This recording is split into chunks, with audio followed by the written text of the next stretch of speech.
함께 읽겠습니다. 사도행전 19장 21절로 41절까지 말씀입니다. 이 일이 있은 후에 바울이 마게도냐와 아가야를 거쳐 예루살렘에 가기로 작정하여 이르되 내가 거기 갔다가 후에 로마도 보아야 하리라 하고 자기를 돕는 사람 중에 디모데와 에라스도 두 사람을 마게도냐로 보내고 자기는 아시아에 얼마 동안 더 있으니라.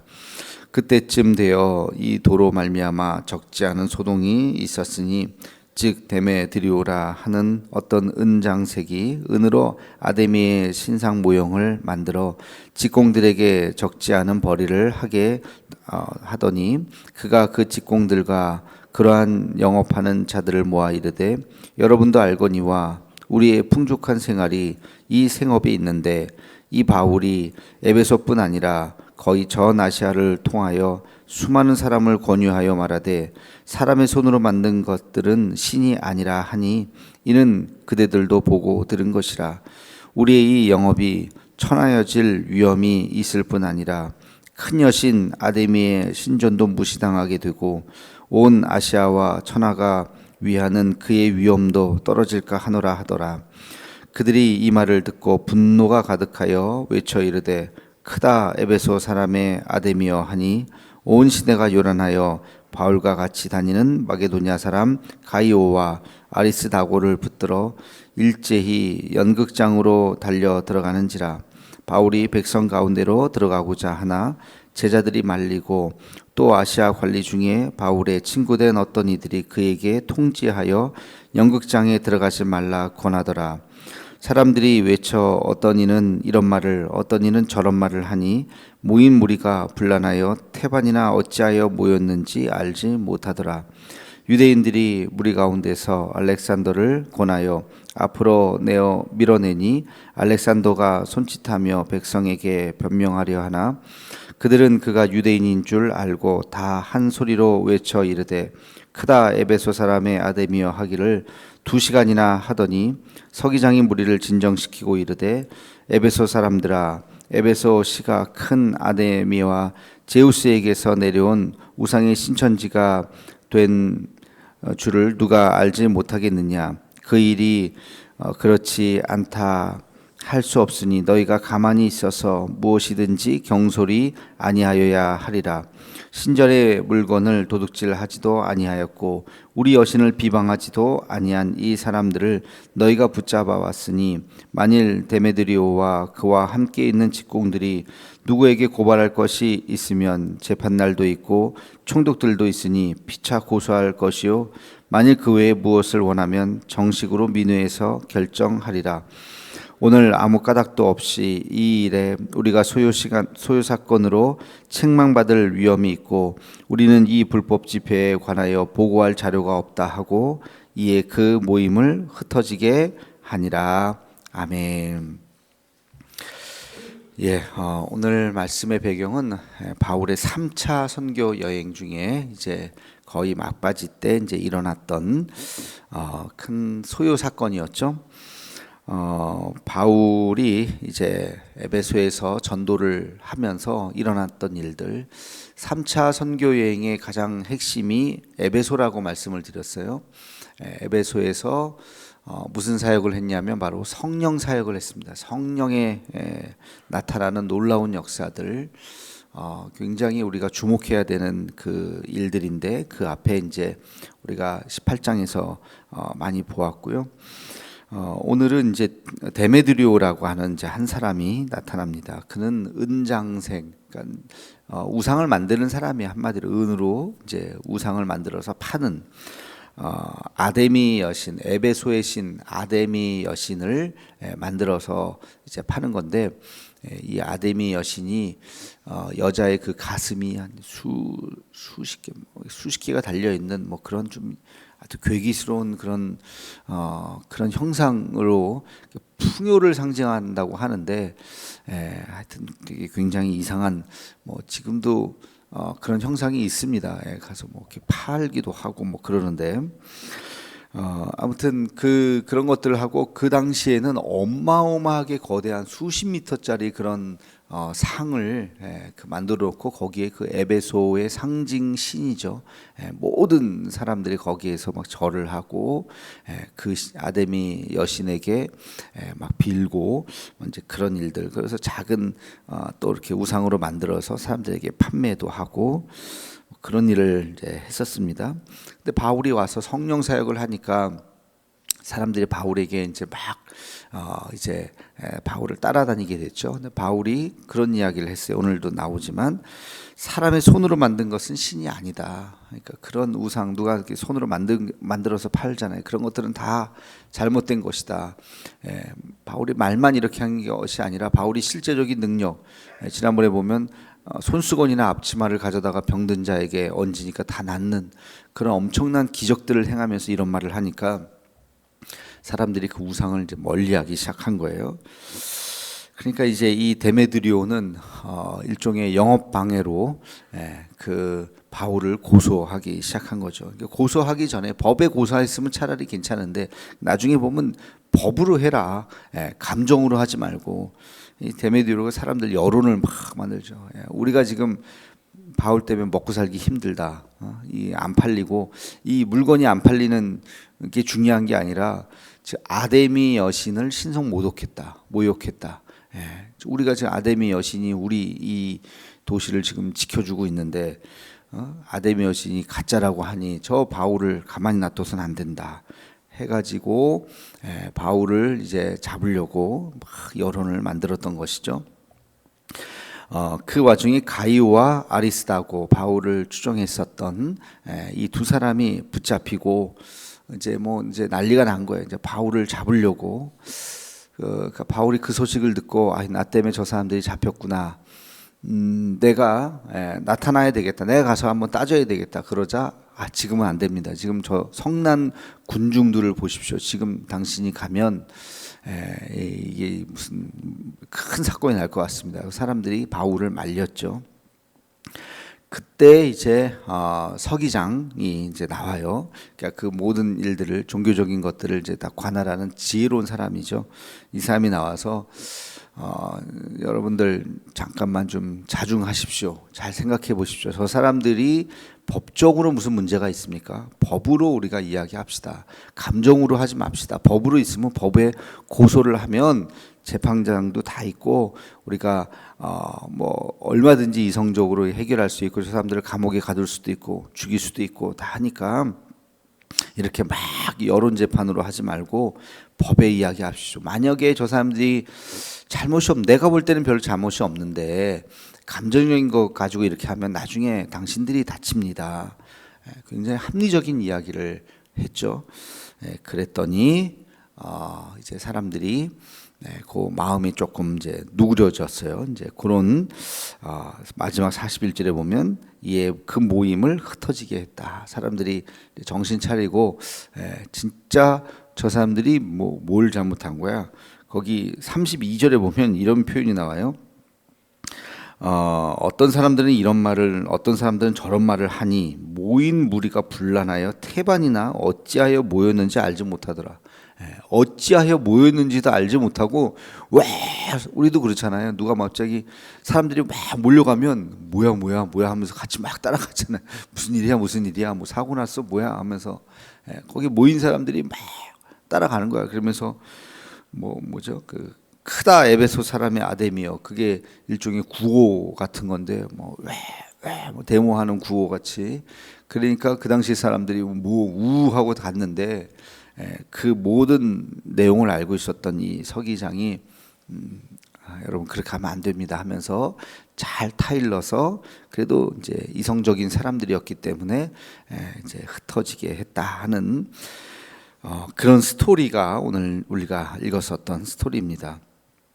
여기서 우리가 중요한 거를 이제 몇 가지 생각을 해봐야 돼요. 하나는 결국에는 하나님께서 그 모든 일들을 다 이루신다는 거. 하나님이 피할 길을 주시고 하나님께서 인도하신다는 거죠. 여론이 막 사람들이 막 수십 명, 수백 명이 막 아마 모르겠어요. 수천 명까지는 아니었을지 모르겠지만 하여튼 많은 사람들이 이렇게 모였어도 거기에 지혜로운 이 서기장을 허락하셔서 그가 이 문제를 잘 해결해 나아갔듯이 가이오와 아리스타고가 붙잡혀서 정말 당장이라도 이제 또 죽임을 당하는 것은 아닌가 하는 그런 상황 속에서 하나님께서 그 모든 사람들을 이렇게 흩으시고 바울이 그것을 옆에서 지켜보면서 나서지도 못하고 그러면서 얼마나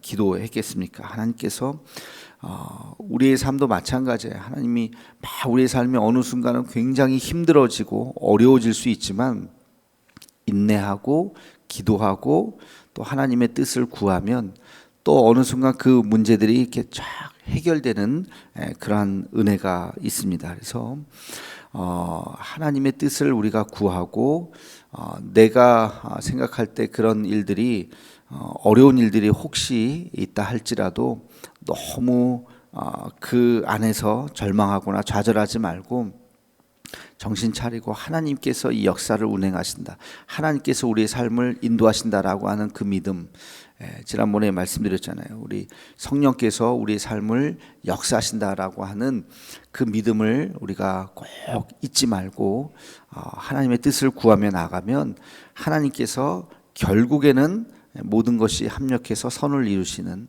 하나님께서 그 길을 새로운 길로 열어주시고 피할 길을 주신다는 거예요.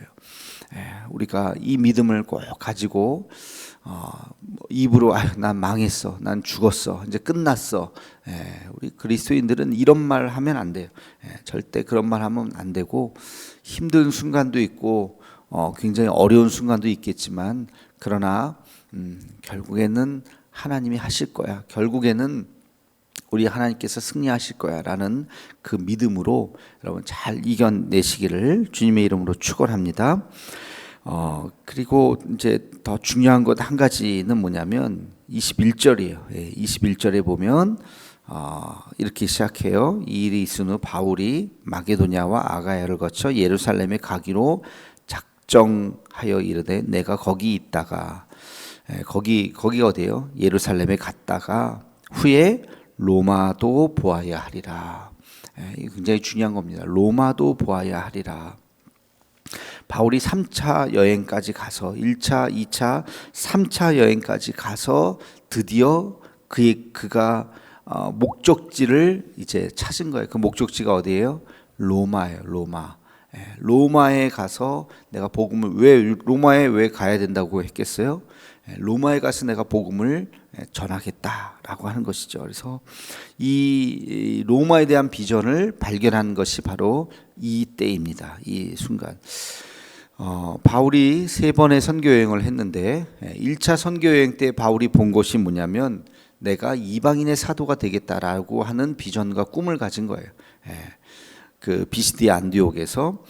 그러니까 유대인들을 그 당시에 모든 예수님의 제자들도 마찬가지였고 다 유대인들에게 예수님은 메시아입니다, 우리가 그토록 기다렸던 메시아입니다 라고 하는 것을 전하는 것, 당신들이 십자가에 못 박혀 죽인 예수가 저주받은 사람이 실패한 사람이 아니라 당신들을 위해서 죽임을 당한 하나님의 아들 메시아입니다 라고 하는 것을 유대인들이 그 상황을 잘 아니까 유대인들에게 복음을 전하는 것을 그들의 목적으로 삼았는데 바울은 1차 선교 여행 때 그게 아니라 그 이야기를 했더니 유대인들은 안 믿었는데 그 옆에서 그 얘기를 듣고 있었던 이방인들이 오히려 믿더라. 이방인들이 오히려 역사가 일어나더라 하는 것을 바울이 보고 바울이 이방인들과 이야기를 하니까 그들이 예수님을 믿게 되고 그런 일들이 일어나게 됐잖아요. 그래서 그때 오히려 유대인들은 자기를 막 이렇게 모함하고 죽이려고 하고 그때 바울이 내 비전은 이방인들을 향한 사도다 하는 것을 이제 깨닫게 되죠. 1차 선교 여행의 아주 중요한 깨달음이었어요. 그게 2차 선교 여행을 통해서는 바울이 수많은 동역자들을 만났습니다. 우리 알다시피 이제 동쪽으로 터키 동쪽으로 가려고 했는데 마게도냐 사람들이 와서 우리를 도우라 해가지고 이스탄불 건너편의 유럽 지역으로 가게 됐던 그 선교가 이제 2차 선교 여행이죠. 2차 선교 여행에 가서 그 그 빌립보에서 루디아라고 하는 여인도 만나고 수많은 사람들 가는 곳마다 수많은 사람들을 이제 디모데도 만나고 이제 만나게 됩니다. 그래서 바울의 동역자들이 이제 막 많은 사람들을 이제 만나게 되는 그런 역사가 이제 일어나요. 그리고 3차 선교 여행은 아까 말씀드렸듯이 에베소에서 성령의 역사가 어마어마하게 일어나는, 그래서 이 복음 전도라고 하는 것은 그냥 말씀을 가르치는 사역만이 아니라, 아볼로는 그렇게 했잖아요. 앉아서 제자 훈련하고 이렇게 암기하게 하고 말씀을 잘 설명하고, 그 정도가 아니라 성령의 역사, 막 기도했더니 능력이 나타나고 하는 이 일들을 보게 된 거죠. 그러면서 바울이 깨달은 것이 뭐냐면, 이 복음이 이방인들에게도 통하고 가는 곳마다 처음 갔던 도시, 아무도 모르는 도시, 그러나 복음을 전했더니 사람들이 나타나고 하나님께서 만나게 하시고 충성스러운 이제 하나님의 사람들이 막 그곳에서 있고, 예비되었던 사람도 있고 내가 제자 삼은 사람도 있고, 곳곳에 2차 선교여행 곳곳에 그런 사람들이 있더라 하는 것을 깨닫고, 그가 마지막 그 당시에 가장 사람들이 선망의 대상인 도시가 바로 로마죠. 로마에 가서 내가 왕들 앞에서도 내가 복음을 전하겠다 하는 꿈을 갖게 되고, 예루살렘에서 붙잡혔지만 결국에는 우리가 알다시피 사도행전이 거기까지 기록해 놨잖아요. 사도 바울이 로마에 도착했죠. 로마에 가서 복음을 전하는 이 꿈이 이루어지게 되었던 것입니다. 그러니까 처음부터 바울이 회심하고 뭐 그때부터 내가 로마 가서 복음을 전해야지가 아니라, 우리의 꿈과 비전이라고 하는 것은 한 걸음 한 걸음씩 나아가는 거예요. 한 걸음 한 걸음씩, 한 걸음 한 걸음씩 나아가다 보면 하나님께서 우리의 삶을 그렇게 인도하신다고 하는 것입니다. 그래서 비전은 하루아침에 이루어지는 것이 아니에요. 오늘 우리가 해야 할 일들을 성실하게 잘 감당했을 때 하나님께서 그 다음을 보여주시고, 그 다음을 보여주시고, 우리가 걸어왔던 그 길이 놀라운 하나님의 섭리의 길이라고 하는 것을 어느 순간 깨닫게 되는 것이죠. 우리가 그 다음 스토리도 잘 알죠. 바울이 이제 나중에 에베소에 갔다가 큰 소동이 나서 결국엔 붙잡혀서 이제 배를 타고 로마로까지 가지만 그 배가 또 뒤집어지잖아요. 막 풍랑이 일어서 막 그 길이 또 쉽지 않죠. 아무튼 로마에 가서 복음을 전하고 로마에 그 가택 연금을 당하죠. 감옥 같은 데에 이제 집에 갇혀서 재판을 받고 결국에는 로마에서 순교 당하지만, 그러나 로마에서의 삶이 헛된 것이 아니라 로마에서 그는 로마 시민권자로서 그 당시에 로마의 이제 수많은 지도자급 사람들을 만나서 복음을 전하고, 아그리빠 왕이라든지 그 당시에 아주 그 귀족들 이런 사람들에게 잘 설명을 하고, 성경에는 그 뭐 복음을 전했다 정도까지만 나오지만 그 다음에는 그 사람들이 그 바울로부터 전도를 받았던 사람들이 다 곳곳에 숨어 있었죠. 곳곳에 숨어 있어서 불과 그 이후로 한 200년 정도 엄청난 혹독한 핍박의 시대가 있었지만, 복음은 오히려 강력하게 그 밑으로 스며들고 있었고, 나중에 이제 한 200년 정도가 지난 후에 그 로마가 완전히 복음화되는 그런 역사의 출발점이 바로 이 바울이 로마에 가서 거기서 상류층에게, 자기가 만나는 그 사람들에게 복음을 전하고, 그는 비록 죽었지만 그 씨앗들이 남아 있어서 200년 후에 엄청난 역사가 일어나게 되었다고 하는 것을 우리는 알고 있죠. 그러니까 우리의 꿈과 비전도 마찬가지예요. 지금은 비록 우리가 한 걸음만 내딛지만, 한 걸음만 내딛지만 출발이 중요한 거예요. 그 한 걸음을 내딛고 두 걸음, 세 걸음 가서 우리는 멈춘다 그래도 그 다음 사람들이 또 그 다음 그렇게 계속해서 그 믿음의 길로 걸어갈 때 우리가 놀라운 역사를 일으킬 수 있다고 하는 것을 우리가 깨닫고, 우리 교회 이제 내년에 120년 아닙니까? 생각하면 생각할수록 참 감격스럽죠. 우리 어르신들 인터뷰를 가서 이렇게 해보면 정말 뭐 6.25 이전의 옛날 얘기들, 그때 기억들 이렇게 더듬더듬 말씀하시는 거 보면 참 상상이 안 될 정도로 참 어려웠던 시절, 야, 그때 어떻게 이렇게 교회를 유지할 수 있었을까? 그 소수의 무리들이 10명, 20명이 사실 10명, 20명 흩어지기 쉽잖아요. 근데 매주 그렇게 모여서 그분들이 한 주도 빠짐없이 예배를 계속 드리니까 작은 그냥 사랑방 같은 데서 예배를 드리다가 어느 순간 교회도 건축하고, 교회 건축할 때 얘기 들어보니까 뭐 다 그 벽돌 하나하나 다 가지고 와가지고 벽돌 이렇게 들고 와서 이렇게 갖다 놓고 온 교우들이 다 그렇게 이제 처음 교회를 세울 때 그렇게 했다는 이야기를 하시던데, 그렇게 해서 120년의 세월을 가지고 여기까지 온 거죠. 이제 앞으로도 이제 마찬가지 우리 교회가 150주년, 200주년 주님이 오시는 그날까지 이곳에 우리 대도교회가 계속 있지 않겠어요?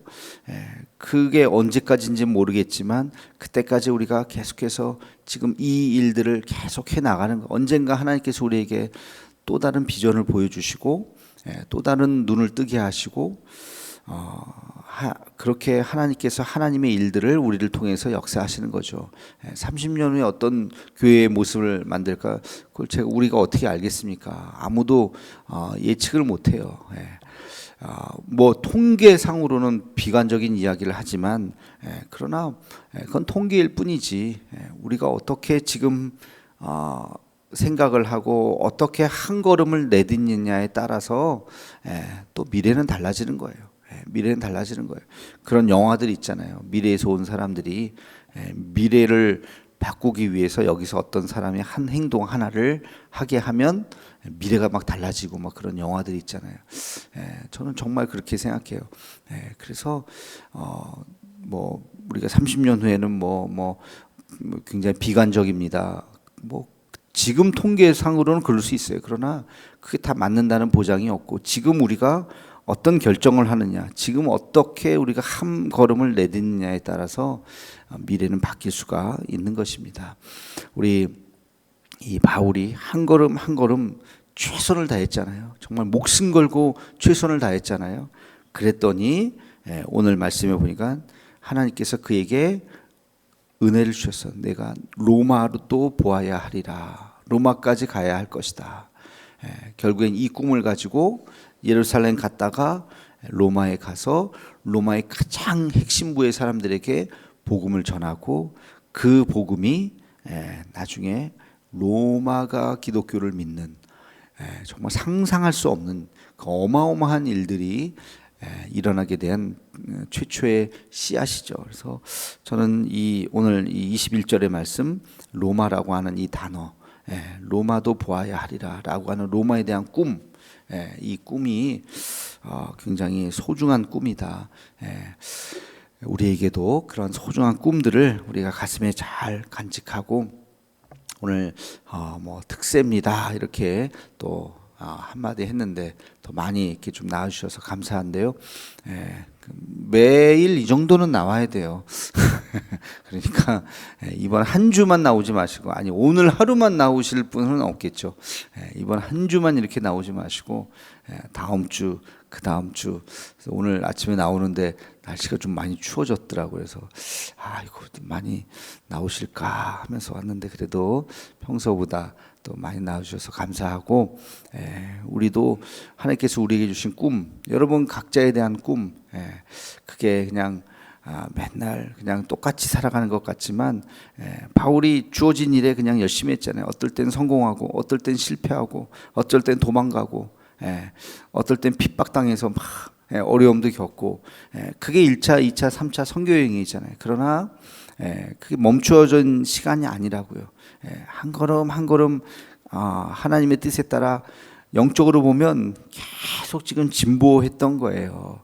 인간적으로 보면 한 게 뭐 있어, 맨날 도망 다니고 막 그랬지만, 그러나 1차, 2차, 3차 선교 여행을 다니면서 얼마나 많은 교회들이 생겨졌습니까? 나중에 그 교회들, 자기가 세운 교회들에게 편지 쓴 게 그게 지금 신약 성경으로 남아 있는 거잖아요. 예. 그러니까 그 신약 성경이 없었으면 어떡할 뻔했습니까? 예. 그 교회가 있었기 때문에 그 상황에서 고린도전서, 에베소서, 빌립보서, 골로새서 이런 거 쓰면서 그 교회의 상황에 맞게 하나님의 은혜를 그 편지를 썼기 때문에 그 교회는 지금 안 남아 있어요. 예, 교회는 없어요. 고린도 교회가 뭐 지금까지 없습니다. 뭐 빌립보 교회, 에베소 교회, 지금 바울이 편지 썼던 그 교회 죄송하지만 없어요. 예, 그러나 그 편지는 남아 있어서 성경 속에 있고, 그 편지가 우리에게 얼마나 영의 양식이 되고 있습니까? 그러니까 이런 것들이 다 바울이 한 걸음 한 걸음 최선을 다했다. 오늘도 우리가 한 걸음 한 걸음 최선을 다하고 오늘 우리가 만나는 사람들 해야 할 일들을 늘 최선을 다할 때 하나님께서 우리에게 비전을 허락해 주실 줄로 믿습니다. 기도하겠습니다. 거룩하신 주님, 바울이 로마에 대한 비전을 보고 또 하나님께서 주셨던 그 말씀, 너가 로마도 보아야 하리라. 그 음성대로 로마에서 복음을 전하다가 순교를 당한 바울을 우리가 기억합니다. 하나님 아버지, 우리도 매일매일 같은 일상을 살아가는 것 같지만 오늘 우리에게 주어진 일 최선을 다하고 힘을 다하고 마음을 다하고 그럴 때 하나님께서 우리에게 또 새로운 꿈과 비전을 허락해 주시는 줄로 믿습니다.